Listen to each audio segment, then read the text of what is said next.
Shalom Aleichem. Aleichem Shalom. Erev Tov. We're going to continue our Zera Shimshon class with your permission, B'ezrat Hashem. Just a short and sweet point that it brings here. We're going to do Drush number 13, Yud Gimel, in this week's Parashat VaEtchanan. Says the Zera Shimshon, he focuses on the last pasuk in the whole Parashat VaEtchanan. The last pasuk says like this. It's easy to remember. It's in Deuteronomy 7:11. 7:11. Says the Torah, "V'shamarta et mitzvah ve'et hachukim ve'et mishpatim asher anochi mitzavecha hayom la'asotam." Translation: You shall observe the commandment, the mitzvot, and the decrees and the ordinances, different types of laws, that I command you today, hayom, today, la'asotam, to perform them, to do them. On these last two words of this pasuk, hayom la'asotam, today to perform them, the Gemara Masechet Avodah Zarah, as the Zera Shimshon brings down, makes a drasha. It says in the Masechet Avodah Zarah, Daf Gimel Amud Aleph, Hayom la'asotam v'lo lemachal la'asotam. When it says Hayom la'asotam, it means today to do them. Today to do them. What that means is that the mitzvot are available to be performed and to be taken advantage of by us. Here, Hayom. Hayom means today. As long as you are alive in this world. Once this world is over, once the life is over, once the soul leaves the body, no longer is that opportunity available. Right? There's an expiration date on how much you can benefit from performing the mitzvot. How much you can earn, I should say, from the opportunity to perform the mitzvot. Says the Gemara, says Zera Shimshon, Hatam al zeh, right? This drasha really extends to a longer thing where it says Hayom la'asutam u'lemachar lekabel scharam.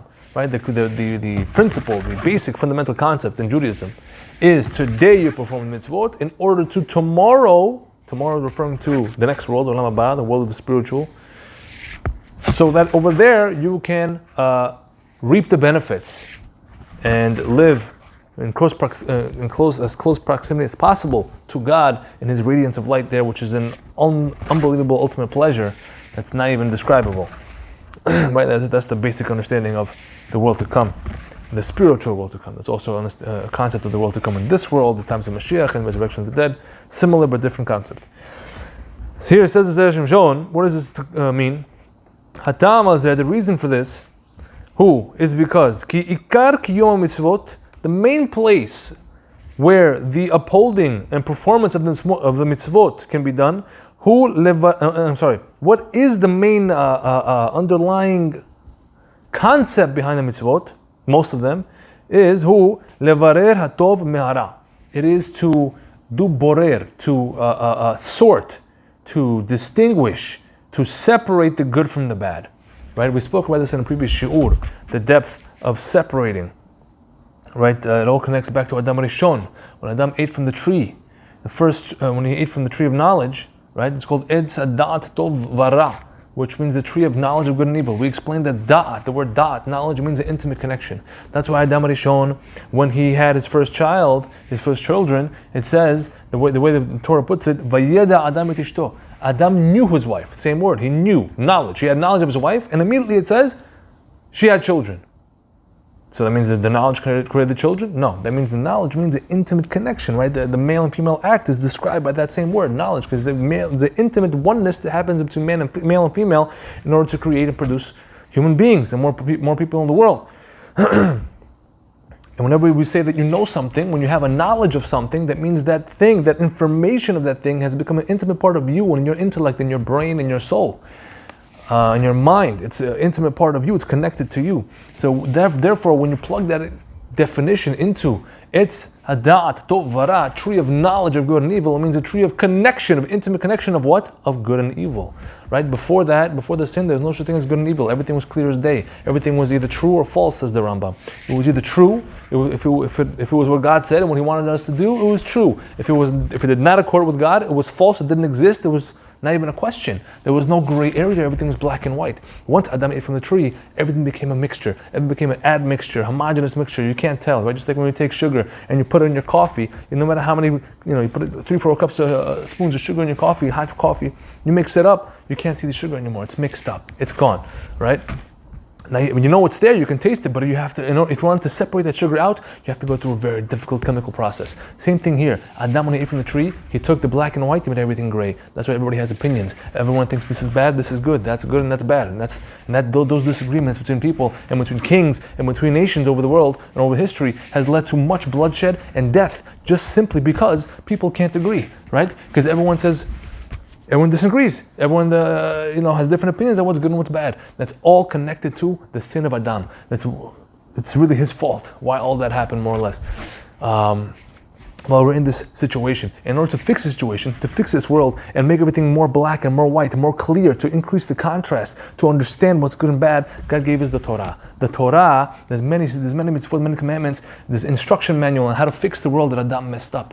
And that is to do the mitzvot and to learn Torah. Many of the mitzvot have to do with separating things. We spoke about it before. Kil ayim, there's a mitzvah in Torah not to mix and seed different species of seeds together. You have to separate them, right? Meat and milk, you're not allowed to mix. You have to separate them. Jews cannot marry non-Jews, right? Things like that as well. Many other mitzvot in the Torah that require separation and clarification. That's all under the category of what we call birur, borer. He explains here now, further. V'ha'olam haba, the next world, nikra Shabbat. It's called as a nickname Shabbat. Right? Shabbat is me'en olam haba. Shabbat is one of the three things in the world, says Masech Barachot, one of the few things we have in the world that are a hint, a taste of olam haba. What's the other two things? The sun, says the Gemara over there, and the other thing is relieving yourself in the bathroom. What that means, another time. Those three things, Shabbat is one of them. And how is it like that? Very simple. The first 6 days of the week, you work, you build, you work very, very hard. Right? That's when you're allowed to work, when you're supposed to work. And the last day, on Shabbat, you don't work anymore and you reap the benefits. You enjoy what you work from the week, there's no more, you don't do that same work and you sit and you benefit and you delight in God's glory. Spiritually, physically, all of that, right? So that is like Olam Hazeh, Olam Haba. Olam Hazeh is 6 days of the week where you work. In this world, you have to work. In this world, a person was born to work, says Adam la'amal yulad. But in the next world, that's where you reap the benefits. That's like Shabbat. And we know Shabbat has 39 actions, 39 head categories of actions, we call them melachot, that are prohibited to do on Shabbat. One of those things is called borer, right? A lot of these things are connected, are all from actions that were done in the Mishkan. There's a machlokes whether it was building the Mishkan or upkeeping the Mishkan. Either way, everyone agrees that borer is one of the melachot that are asu on Shabbat. What is borer? To separate things, right? What was the borer that was done on Mishkan? Grain. When you have grain, right, we're not farmers, so we're not really familiar with how to make bread, but there's many steps to how to make bread. One of the steps is borer. After you harvest the wheat and you thresh the wheat to remove the kernels from the chaff, then you take all the chaff, before you do that, you have to do winnowing as well. Winnowing is when you use the wind to blow away the soft pieces that you don't want, and then the hard white pieces fall back down. You take those white pieces, those kernels, and there's a huge pile of them now. In that pile is what you want, the kernels, but also pebbles and other garbage that you don't want. So the borer is to remove the garbage, remove the pebbles, remove the things you don't want to grind and then make into flour and then make into dough and then make into bread. So borer is taking away the bad in order to clarify and enhance the good, which is the kernels in this case. That's one of the things we can't do on Shabbat. There's many applications of that on Shabbat, many practical applications when it comes to food, preparation of food, salads. There's a machlokes where it applies to non-food items, and we paskin that we do say that borer applies to non-food items as well. Such as books and clothing, all these things. All these things need to be learned. Shabbat is very important. You have to know all the laws. We're not going into the laws of Shabbat right now, but borer is definitely one of the things you're not allowed to do on Shabbat. So he's stringing all these concepts together in order to give you the following point. Omnam, nevertheless, ha'olam hazeh, this world, right, that we live in now, shu yemei ha'ol, it's comparable to the 6 days of the week, like I explained. Mitzvah levarer. It's a mitzvah. It's a good. It's an encouragement. You should be doing borer and should be doing separating. That's one of the works. One of the types of melachot you're supposed to be doing. Kol ma shetzarich layom Shabbat. You're supposed to separate and prepare everything you're going to need for Shabbat. Before Shabbat, you can do all the melachot you want. You can do borer in order to prepare and eat and enjoy and have pleasure on Shabbat, right? And so we have to know some halachot about borer. So borer, the main way it was done, one of the main ways it was done in the Mishkan was through a sifter, a special kli, special utensil, tool created to sift, created to separate the good from the bad from the mixture that you have, right? So for example, it's a very famous halakha that if you want to do borer on Shabbat, it will be allowed if you have the following three conditions. Number one, it has to be for immediate purpose, for immediate use.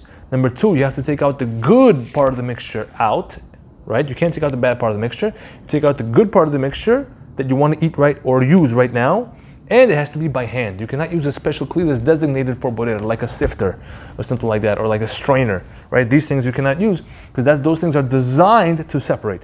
You have to only use your hand, or and there's a machloket, can you use a fork or spoon? Is that considered an extension of your hand or not? Like or Shlomo Amar Shlita, that yes, the spoons and forks are considered a part of your hand, an extension of your hand. That's what the manufacturers make it for. They don't make it as a tool to separate, and therefore you're allowed to use that also as like your hand.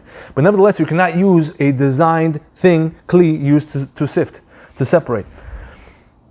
So if someone did use a kli that's designated for borer, he has violated borer, right? That's asur on Shabbat. Same way, he wants to make a drasha and make a comparison here, that the Torah itself, the Torah is a tool, it's a separating tool, so to speak. It's a strainer, it's a sifter. It sifts the good from the bad, like we've been explaining. It's the tool, it's the lens through which God wants us to separate, to do borer, good from bad, of the things in the world, on a large scale. It's God's special kli, God's special tool that He gave to us, that He entrusted in our hands. In the creation of the world. And therefore, that's why it says, Hayom la'asotam. That's why today in this world you're supposed to do. What are you supposed to do? In this world, you use the Torah. You use God's Torah, the sifting kli, to separate the good from the bad, in order to enjoy from it in Olam Haba. And that is the essence of the message that Zera Shimshon wants to give here. Baruch Adonai Olam. Amen. Amen.